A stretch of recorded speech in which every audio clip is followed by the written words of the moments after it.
የ11 ዓመት ልጅ መርምሮ ያገኘውን ወንጀል አይ ቲንክ አፍሪካ ሀገር ውስጥ መርማሪ ፖሊስ ሁሉ የሚያገኘው አይመስለኝ። የሚደንቅ ጭንቅላት ነው ያለው። እድሜው 11 ዓመት። አባቱ አቢዩሲቭ የሚባለው ወይም የሚቀጠቅጥ ከዱላ አልፎ ደግሞ የሚናገራችሁ ደግሞ የሚገርመው ሁለቱንም ነው፣ ሚስቱንም ልጁንም። ልጁም ታዲያ ኮሊየር ይባላል። ገና 11 ዓመቱ ነበር። አባቱ ምንም ያክል እንደዚህ አይነት ተጽዕኖ ቢያሳድርበትም እናቱ ግን ከጎኑ ነች፣ ሁሌም የምትንከባከበው። ጭራሽ ሁሉ እንደ ጓደኛሞች ነው የሚያወሩት። ታዲያም አባቱ ስራ እያለ ብዙ ጊዜ አብሯቸው አይውልም፣ ሌላ ቦታ ነው የሚሄደው። በቃ ለስራ የሆነ ሀገር እያለ ታዲያም አንድ ቀን ና ላዝናና ብሎ እያዝናናው በመሀል አንዲት ሴት አባቱ ያስተዋውቀዋል። እቺ ሴትም ከአባቱ ቢያንስ በ20 ታንሳለች። ስሟ ምሽሪ ይባላል። ታዲያ ኮሊየር ገና እንዳያት አንድ ነገር አስተዋለ። እናቱ ቀለበቷ ጠፍቶ ነበር፣ የትዳር ቀለበቷ ማለት ነው። እሱን ቀለበት እቺ ልጅ አድርገዋለች። በዚህም ልጁ ያዝ አልነበረም እና ተጠራጠረ፣ አባዬ ሰጥቷት ይሆናል ብሎ። ከዛም ደግሞ እዚሁ ካፌ ላይ እሱ ወደ ሽንት ቤት ሲሄድ አባቱና እቺ ሴት ይሳሳማሉ። ይሄን ነገር ኮሊየር ወይም ጩጬው አያቸው፣ ግን እንዳወቁ ማወቅ አልፈለገም። ለእናቱ ግን ይሄን ነገር ነገራት። ግን ምን መሰላችሁ፣ ብዙ ጊዜ ትዳር ውስጥ ወንድ ልጅ ሲማግጥ ሚስት በደንብ ነው የምታውቀው። ምክንያቱም ከሌላ ሰው ጋር ግንኙነት ሲኖረው ሚስቱን መንከባከቡን ያቆማል፣ ብዙ ግንኙነቶችን ይቀንሳል። ይሄ ደግሞ ለሚስት ማንም ሳይነግራት ከማንም በፊት የምታውቀው ነገር ነው እና ትንሽ ደግሞ ካጠናች በቀላሉ የምትይዘው ነገር ነው። እናም እናትየዋ ኮሊየር ሲነግራት እንደሚማግጥባት ታውቅ ነበር፣ ግን አናድዳት። ምንም እንኳን ይሄን ነገር ችላ ብትቀመጥም ልጅየው በማየቱ ይሄ ነገር አናድዳት። ከዛም ባላወቀ ነበረ እስካሁን ዝም ያለችው። ሄዳም አፋጠጠች። እስከዛሬ እየማገጥክብኝ ነበር፣ የኔ እናንተ ነገር ያበቃ እንለያይ ብላ የፍቺ ወረቀት አስገባች። አባትየው ይሄን የፍቺ ወረቀት አልተቀበለም። ወዷት ምናምን አይደለም፣ ንብረቴን ትካፈላለች በሚል ጭራሽ ሁሉ አንቺና ልጅሽ ጎዳና ላይ ትወጣላችሁ እንጂ አንድ ብር አልሰጣችሁም እያለ ይናገራል። እንዲህ የሚያደርገው ቆይ እንጀራ አባቱ ነው እንዲህ ካላችሁ ትክክለኛ ከሱ የወለደችው ልጇን ነው እንዲህ እያለ የሚይዘጥባችሁ። ጊዜያቶች ባለፈ ቁጥር ንዴቱና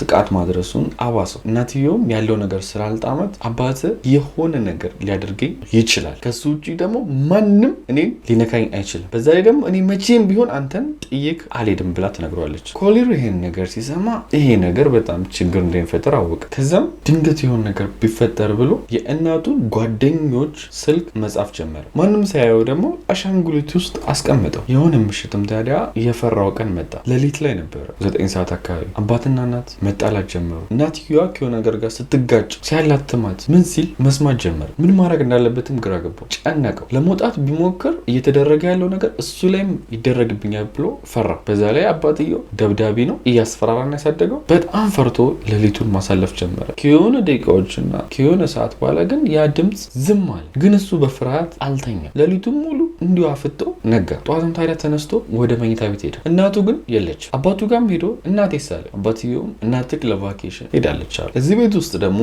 አንድ ሌላ ሰው አለ፣ አያትየው ወይም ደግሞ የአባቱ እናት። እሷም ደግሞ እናትክ መጥፎ ነች፣ ጥላ ሄዳለች፣ ስለሷ አታወራም ምናምን አለች። ያው የተፈጠረውን ነገር ታውቃለች ማለት። በዚህ በኩል ደግሞ አባትየው በጭራሽ ፖሊስ ጋር እንዳትደውል ብሎ ያስጠነቅቀዋል። በዚህ በኩል ደግሞ አያትየው ተሳስተህ እንኳን ብታረገው ቀጣለ ብለው ያስፈራሩታል። ኮሊየር አሁን የሆነ ነገር እንደተፈጠረ ገብቶታል። ያን ነገር ደግሞ ማጣራት ይፈልጋል። እናቱም ደግሞ ተገላበት ከሆነ አባቱን ለህግ ማስያዝ ይፈልጋል። ይህን ለማድረግ ደግሞ እንዳልኳችሁ ያለበት ሁኔታ በጣም ከባድ ነው። ግን ዝም ብሎ አልተቀመጠም። የመጀመሪያ እርምጃው የሚያደረገው የእናቱን ስልክ ቁጥር ጽፎ አስቀምጦ ነበር። እነሱ ጋር ደወለ። እንዳያዩትም ደግሞ መታጠቢያ ቤት ገብቶ ነው ስልክ ይዞ ለእናቱ ጓደኛ እናቴ ጠፍታለች የሆነ ነገር አርጊ ብሎ ነገራት። እቺ እናቱ ጓደኛም ታዲያ ለፖሊስ ሪፖርት አደረገች። ጓደኛ ይጠፍታለች ብሎ ፖሊስም ወዲያው መጥቶ ቤቱን መመርመር ጀመረ። ግን አያትየው ምንም ፖሊሶቹ ልታሰራ አልቻለች። ፖሊሶቹ የሆነ ነገር ሲፈትሹ ትቃውጧል። ልጅ ዶክተር ነው፣ በነገራችን ላይ ዶክተር ነው። አባትየው ይከሳቸዋል፣ እንዲህ ማድረጋችሁልም እያለች ፖሊሶቹን ነፃነት ተነሳቸዋለች። በዛ ላይ ደግሞ ኮሊየርም ነበረ ይሄ ጩጬ። ግን ፖሊሶቹ ጋር ምንም ነገር እንዳያወራ እስሩ ትላለች እና ኒጋውን እያለች ትቆጣጠረዋለች። ፖሊሶቹ የት ሄዳ ነው ብለው ሲጠይቋት እሷ ጠፍታ አይደለም ቤተሰቦቿን ጥላ ለቫኬሽን ሄዳ ይህን ቤተሰብ አትወደውም፣ ይህን እየተዝናናች ነው አለች። እዚህ ጋር አንድ ፖይንት እንድትይዙልኝ የሚፈልገው እቺ ሴት ምን ያክል መጥፎ እንደሆነች እያያችሁ ነው። ልጇ ምን ያክል መጥፎ እንደሆነ አውቃችኋል። ሚስቱን እንዴት አቢዩዝ እንደሚያደርግ እና በደንብ ማወቅ ያለባችሁ አብዛኛው ጊዜ 100% ባይባልም አብዛኛው ጊዜ እናት አባት መጥፎ ከሆኑ ልጁም ቆንጆ መጥፎ ነው የሚሆነው። ስለዚህ እናትና ልጅ አንድ አይነት መሆናቸው አይግረማችሁ። ጭራሽ ለፖሊሶች ሁሉ ምን አለች? ሚስትየው ስትማግጥ ሁሉ ተይዛለች እና በሱ ነገሯ ሁሉ አፍራ ነበርና እሱም ሊሆን ይችላል ያጠፋታል። ፖሊሶችም ደግሞ ይሄንን ውሸት አመኑ። ኮሊየር ግን በዚህ በኩል ያለውን መረጃ የሰማውን ነገር መናገር ይፈልጋል። ፖሊሶች ግን እንዴት ግን የሆነ ሰዓት አያትየው አንዱ ፖሊስ ወደ ላይ ሲወጣ ተመለስ እያለች ወደ እሱ ስትሄድ ልጅየው ቤት ውስጥ ቀረ ከዚህ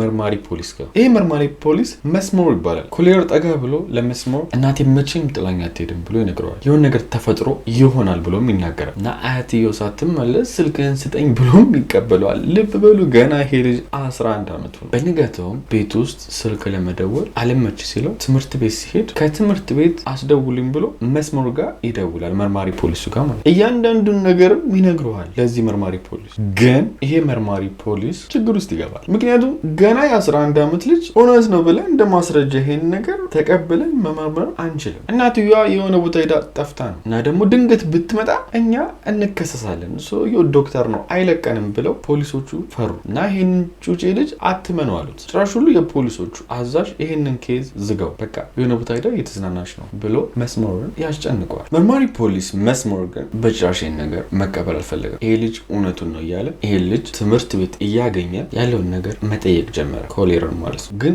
ወዲያው አባትየው አንድ ነገር ሰማ። መስሞር ይህን ወንጀል እየተከታተለ እንደሆነ አወቀ። እንዲህ ደግሞ ሊጠረጥር የቻለው የሆነ ሰው መረጃ እየሰጠው ነው ብሎም አሰበ አባትየው። ቀጣም ደግሞ እጁን የጠቆመው ወደ ኮሊየር ነው፣ ወደ ጩጬው። ታዲያም ሄዶ ኮሊየር ከሳምንት በኋላ የሆነ ቦታ ትሪፕ እንሄዳለን ተዘጋጅ ብሎ ይነግረዋል። በተጨማሪም ደግሞ አባትየው እንዲህ ይለዋል፣ የእናትህ መጥፋት ለእኔም ለአንተም አይ ቲንክ ድብርት ውስጥ ስለከተተ በዛውም ፈታ እንላለን ይለዋል። ግን ይሄ 11 ዓመት ልጅ የምር ይዋዛል ነበር። ወዲያው ሊገለው እንደሆነ አወቀ። ይህንን ጉዞ ወይም ትሪፕ ደግሞ ለማስቆም አባቱ ላይ ማስረጃ ማግኘት አለበት።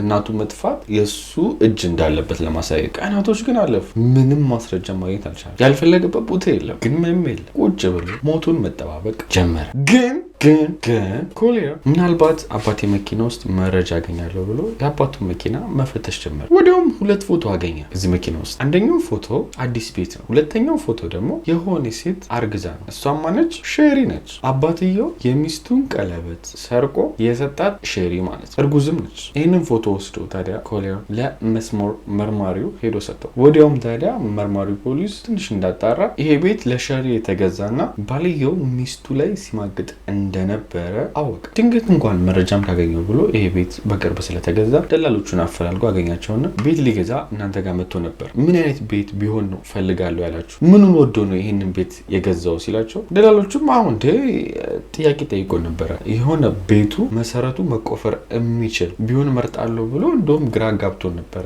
ግን እንደምንም ፈልገን አግኝተንለታል። የቤቱ መሰረት በቀላሉ ይቆፈራሉ። መስሞርም ይሄ ነገር ትልቅ ፍንጭ ነው ለሱ። ምክንያቱም በቀላሉ መጠርጠር የምችሉት መቆፈር የፈለገው የሆነ ነገር መደበቅ ስለፈለገ ነው። ከፖሊስ ወዲያው የምርመራ ፍቃድ አውጥቶ እዛ ቤት ሄዶ ቤቱን ማስቆፈር ጀመረ። ለፖሊሶቹም የዚህም ቤት መሰረት ለመቆፈር ብዙ አልከበዳቸውም፣ ምክንያቱም በቅርብ ነበር የተለሰነው እና ውስጡም ደግሞ የኮሊየር እናት ወይም የበፊት ሚስቱ ሬሳ ተገኘ። ወዲያውም ታዲያ አባትየውን ረጃም አደረገ። አሁን ዋናው ማስረጃ ያለው ኮሊየር ጋር ነው ማለት ነው። ፍርድ ቤት ቀርቦ አባቱ ላይ መመስከር አለበት። ከመሰከረ ደግሞ አሁን እናቱ ሞታለች። አባቱ ላይ ከመሰከረ ይሄ ልጅ ማን ይንከባከበዋል? የአባቱ ቤተሰቦች በጭራሽ አይፈልጉት። የእናቱ ቤተሰቦችም ይቅርታ ለቃላት አጠቃቀሚ ግን አይረቡ። ምክንያቱም አባትን የምትመስለው አንተን አንፈልግም ብለው እሱን ማስጠጋትም አይፈልጉም። ስለዚህ ይሄ ልጅ መምረጥ አለበት ከሁለት አንደኛው ለእናቱ ፍትህ ማሰጠት አባቱ ላይ መስክሮ፣ ሁለተኛው ደግሞ አይ ምንም አላውቅም ብሎ ከአባቱ ቤተሰቦች ጋር መኖር። ታዲያ የቱን መረጠ? ይሄንን። ይሄ እዚህ ጋር የምታዩት ትክክለኛ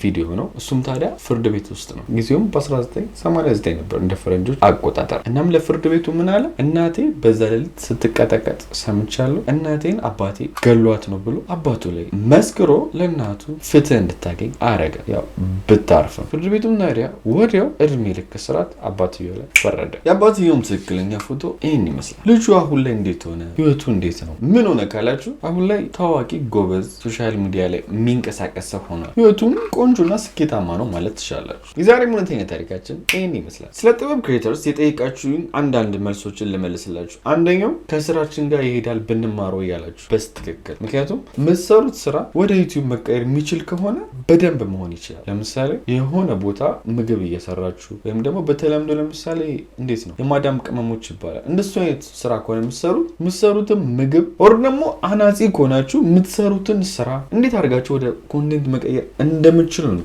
ጥበብ ክሬተርስ ላይ የምትማሩት። ሶ ኖርማል ስራችሁን ትሰራላችሁ፣ በሱ ላይም ተጨማሪ ገቢ ታገኛላችሁ። ጥበብ ክሬተርስም በዚህ ሳምንት የመጀመሪያ ዙሩን ምዝገባ ይጨርሳል። ትምህርት የሚጀምረው በ25 ነው። እንዲሁም ተጨማሪ ምንድነው የሚያስፈልግ የላፕቶፕ ምናምን ላላችሁ አንድ ስልክ በቂ ነው። በሱ ሁሉን ነገር እንዴት መስራት እንዳለባችሁ አስተምራችኋለሁ፣ ውጤታማ አረጋችኋለሁ። እሱ እንኳን አትጠራጠሩ። በቀጣይ እስከምንገናኝ ሰብስክራይብ፣ ላይክ ማድረጋችሁ እንዳትረሱ። ወዳችኋለሁ። ባይ